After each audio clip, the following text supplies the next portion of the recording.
नमस्कार दोस्तों, आज के इस कमाल के एक्सप्लेनर में आप सभी का बहुत बहुत स्वागत है।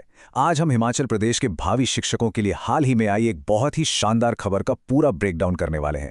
जी हां, हम बात कर रहे हैं HPTET 2026 की नोटिफिकेशन की। हमारा मकसद बहुत ही साफ है, आपके दिमाग में चल रहे हर एक सवाल का जवाब देना और इस पूरी प्रक्रिया को आपके लिए बिल्कुल सिंपल और क्रिस्टल क्लियर बनाना। तो चलिए सीधा पॉइंट पर आते हैं। आज हम जिन मुख्य टॉपिक्स को कवर करेंगे वो हैं HPTET 2026 का ओवरव्यू, एलिजिबिलिटी और आयु सीमा, जरूरी तारीखें, एग्जाम का पैटर्न और फीस, और आखिर में ऑनलाइन अप्लाई करने का सही तरीका। सबसे पहले शुरुआत करते हैं सेक्शन 1 से, HPTET 2026 का ओवरव्यू। असल में ये HPTET है क्या?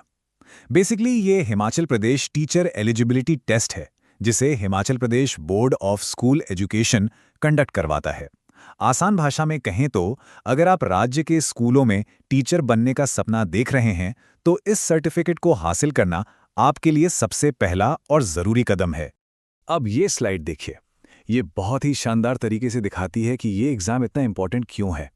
एक बार अगर आपने इसे क्लियर कर लिया तो फिर लाइफ टाइम की छुट्टी। जी हाँ, इस सर्टिफिकेट की वैलिडिटी पूरी उम्र भर रहती है। और अगर पहली बार में बात ना बने, कोई बात नहीं, इस एग्जाम को देने के लिए अटेम्प्ट्स की कोई लिमिट ही नहीं है। आप जितनी बार चाहें ये एग्जाम दे सकते हैं।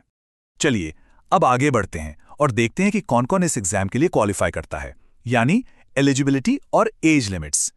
अगर हम अलग अलग पदों की बात करें तो TGT बनने के लिए आपके पास ग्रेजुएशन के साथ B.Ed होना चाहिए। वहीं JBT के लिए 12वीं के साथ DLED जरूरी है।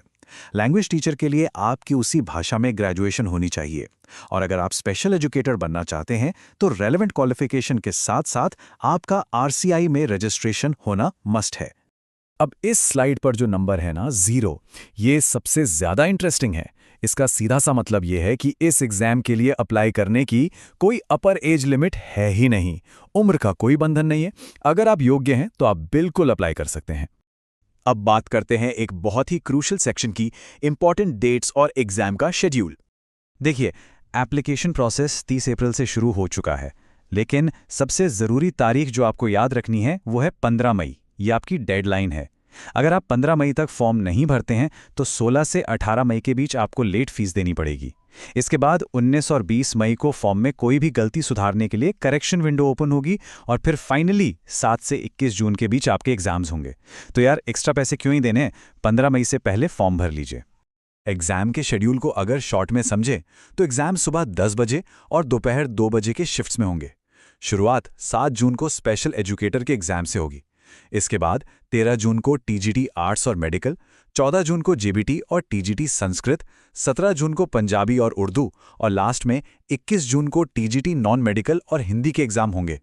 नेक्स्ट अप हम एग्जाम का पैटर्न और फीस स्ट्रक्चर देख लेते हैं।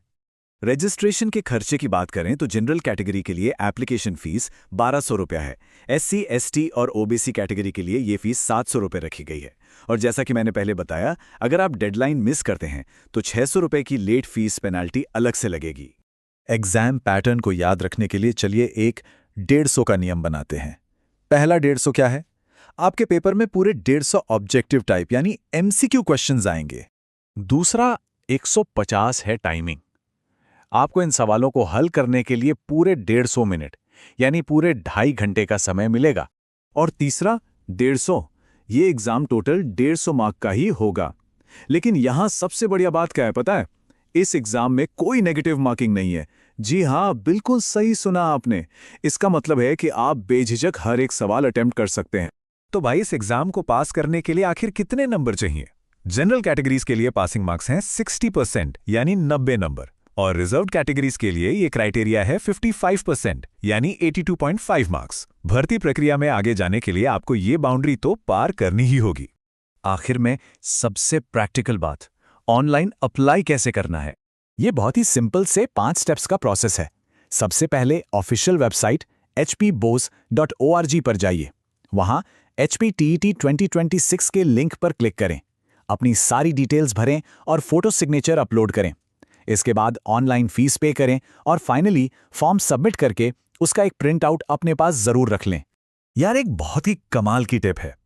अगर आपके पास एक से ज्यादा सब्जेक्ट्स की क्वालिफिकेशन है तो आप सिर्फ एक सब्जेक्ट तक लिमिटेड नहीं है। आप अलग अलग एप्लीकेशन फॉर्म भरकर और अलग अलग फीस देकर मल्टीपल सब्जेक्ट्स के लिए भी अप्लाई कर सकते हैं। ये अपने ऑप्शंस ओपन रखने का एक बहुत स्मार्ट तरीका है। तो दोस्तों, सबसे क्रूशियल पॉइंट यह है कि 15 मई की डेडलाइन बिल्कुल सिर पर है। लेट फीस और लास्ट मिनट की टेंशन से बचने के लिए अभी अप्लाई करें। मुझे पूरी उम्मीद है कि इस सेशन से आपको HPTET 2026 की पूरी क्लैरिटी मिल गई होगी। हिमाचल के एजुकेशन सिस्टम का हिस्सा बनने का ये एक बेहतरीन मौका है, तो अपनी तैयारी आज ही से शुरू कर दीजिए। The full notification link is available in the description.